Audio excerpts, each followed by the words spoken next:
dan akan menutup darinya pintu jidal, yaitu berdebat yang enggak jadi amal, ya hanya ngadu ilmu tapi tidak diamalkan. Tidak ada yang lebih pahit dari berharapnya hati kepada Allah. Allahumma ftah lana hikmataka ya Allah.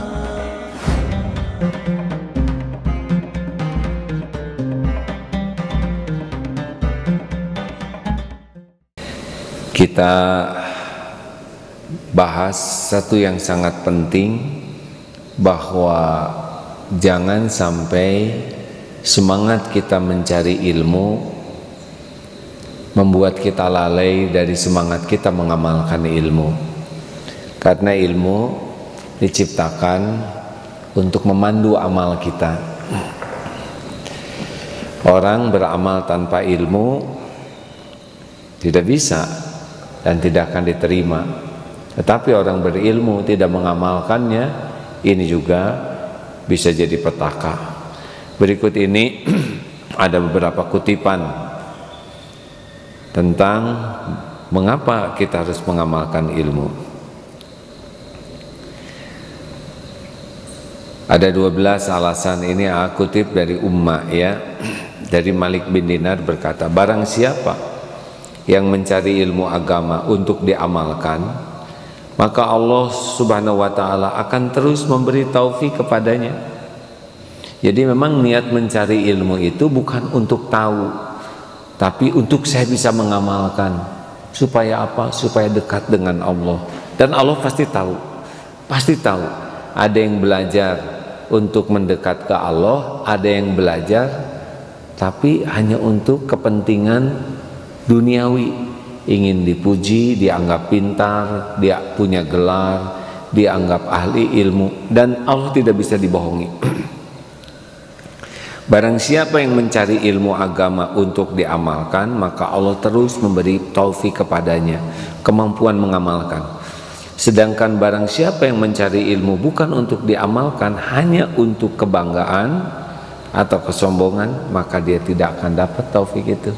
Jadi tidak usah heran ya, ada orang yang ilmunya banyak tapi dia sulit sekali.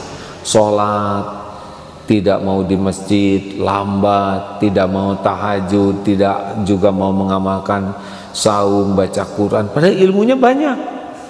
Ngomong seenaknya, kemudian pergaulannya tidak terjaga, marahnya tidak terkendali, zina mata, zina pikiran, banyak, padahal ilmunya sudah tahu itu tidak boleh.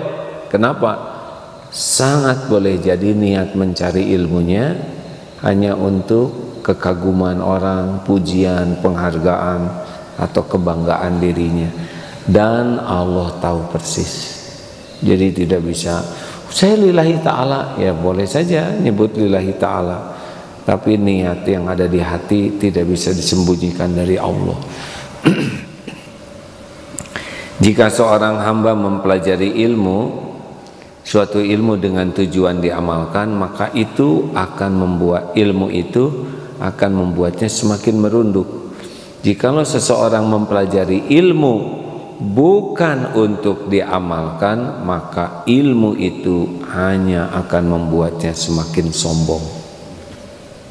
Jadi memang kalau niat kita ingin mengamalkan dari ilmu, maka ilmu itu akan membuat seseorang jadi tawadu.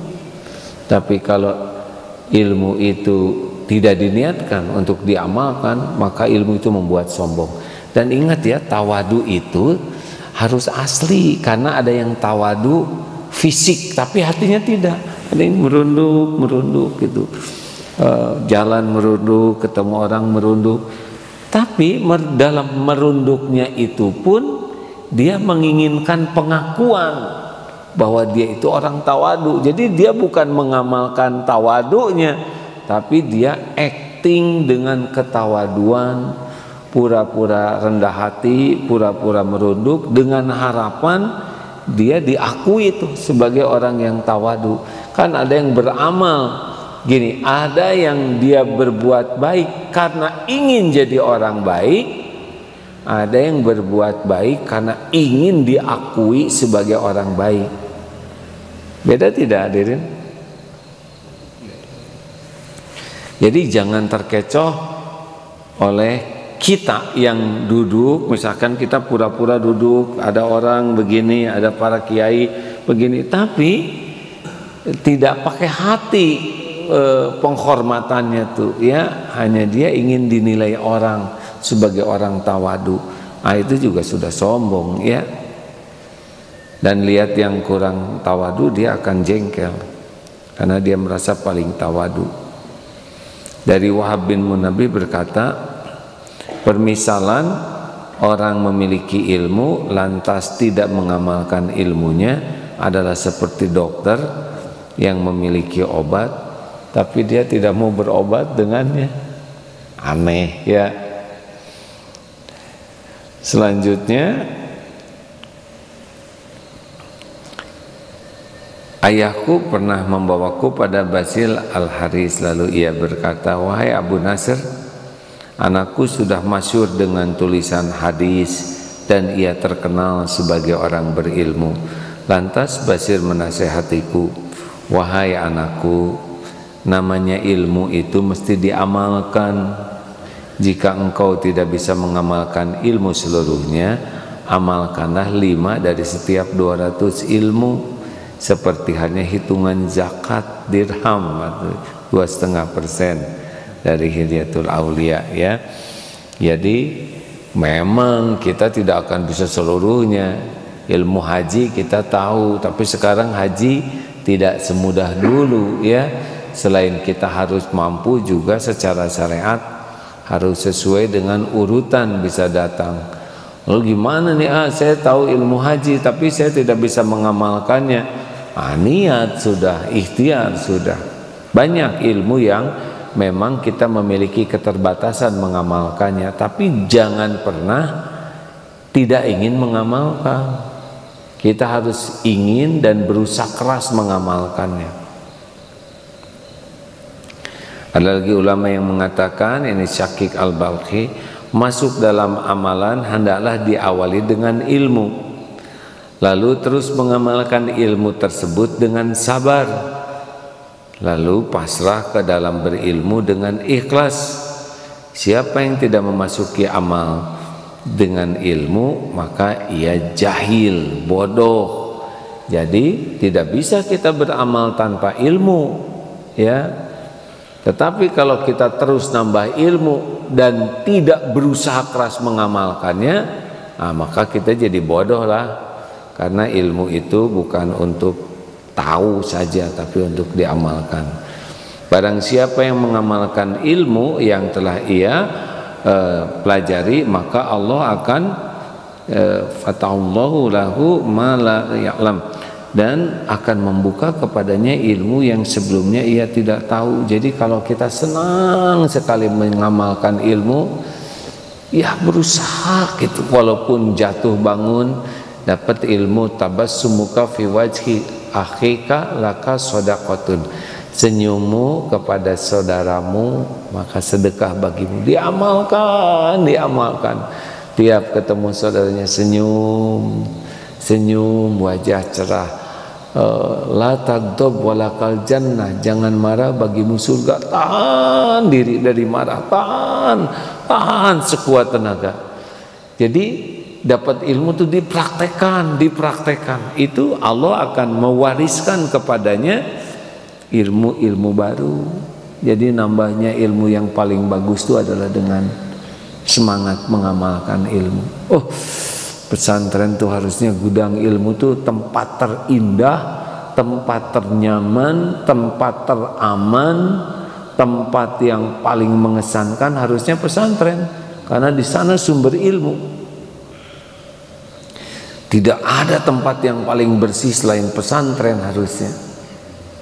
Tidak ada senyum terbanyak selain pesantren, betul? Tidak ada kata-kata terlembut, tersopan selain di pesantren, karena gudang ilmu di sana, betul tidak? Tapi kalau ada suatu tempat, suatu kampus yang belajar Islam tapi tidak sampai menunjukkan amalnya, itu bahayanya, itu kehilangan keberkahannya. sama pesantren kotor misalkan ya, kemudian kasar dan sebagainya, hilang keberkahan ilmu. Karena buat apa ilmu dipelajari kalau tidak jadi amal, bisa mengundang masalah. Jikalau Allah menghendaki kebaikan kepada seorang hamba, maka dia akan membuka baginya pintu amal dan akan menutup darinya pintu jidal, yaitu berdebat yang enggak jadi amal ya, hanya ngadu ilmu tapi tidak diamalkan. Jika Allah menginginkan kejelekan pada seorang hamba, dia menutup baginya pintu amal dan membuka baginya pintu jidal. Jadi ribut terus ngebahas ini, kita harus begini, tapi tidak diamalkan. Innallaha ma'as sabirin, tahu yang benar kamu jadi orang, ya itu yang begitu. Ini kita aja ya, jangan gaul sama orang itu. Dia kerjanya ngomongin orang. Tahu nggak hukum ngomongin orang? Haram. Baca aja surat Al-Hujurat ayat 12, lengkap tuh hadirin. Padahal dia lagi ngomongin orang ya. Dari Abu Mas'ud Uqbah bin Amr bin Al-Ansari radhiyallahu anhu memaparkan, barang siapa, ini mandalla ala khairin walahu mithlu ajri fa'ilihi, barang siapa yang menunjuki kepada kebaikan maka ia mendapatkan pahala seperti pahala orang yang mengerjakannya. Nah, ini enaknya kalau mengamalkan terus ditiru orang, kita dapat pahala dari orang yang meniru. Barang siapa yang mengajarkan satu ilmu, yang mendapatkan pahala dari orang yang mengamalkan tanpa mengurangi sedikit pun pahala orang yang mengerjakan orang itu. Jadi kalau kita ngajarin orang tahajud, karena kitanya juga tahajud, lalu orang itu menjadi ahli tahajud, orang itu dapat pahala dan kita pun yang mengajarkannya dapat pahala. Itulah enaknya jadi para mubaligh, para pendakwah, asal ya dia niatnya benar dan dia mengamalkannya sekuat tenaga. Makanya orang jadi mengamalkan tuh karena kekuatan keikhlasan orang tersebut ya. Kalau seorang yang menyampaikan ilmu, orangnya ikhlas menyampaikannya tanpa pamrih apapun, dan dia berusaha mengamalkan dan menyampaikan kepada orang lain agar orang lain beramal, Allah tahu nih keikhlasan orang ini. Itu boleh jadi salah satu hadiahnya, orang itu dibuat bisa beramal supaya pahalanya ngalir kepada orang ikhlas itu. Tapi kalau kita ngajarin sesuatu dan kita tidak mengamalkannya, dan Allah tahu kita tidak mengamalkannya, juga kita dalam menyampaikan ilmunya supaya kelihatan pinter, yang paling buruk adalah menyampaikan ilmu supaya kelihatan dia sudah beramal padahal dia belum beramal. Tahajud sepertiga malam terakhir itu sangat nikmat, kita munajat, air mata bersimbah, nikmat, padahal dia nggak gitu-gitu amat ya nggak. Tapi dalam ceramahnya itu dia bukan ngajak orang tahajud, walaupun sepertinya ngajak, tapi dia lagi pamer seakan-akan dia sudah jadi ahli tahajud. Saum dong, nikmat tahu saum itu, padahal dia nggak saum ya. Tapi dia ingin diakui. Jadi dia ngajak orang, tapi tujuannya bukan ngajak, tujuannya memamerkan sesuatu yang dia sendiri tidak melakukannya, tapi dia nyebut-nyebut seakan-akan dia sudah melakukannya. Ini tipu menipu, dan Allah tahu persis kelakuan orang seperti ini. Bahaya. Pertanyaannya gimana dong? Saya belum bisa mengamalkan semua ilmu. Ya kalau kita belum mengamalkannya dan kita mau ngajak orang, jangan acting seperti yang sudah mengamalkannya. Ayo kita sama-sama, saya juga sebetulnya sedang berusaha ini. Jadi kita jangan seakan-akan udah jadi. Ayo kawan-kawan, kita maksimalkan lagi odojnya, one day one juice. Kan enak begitu ya.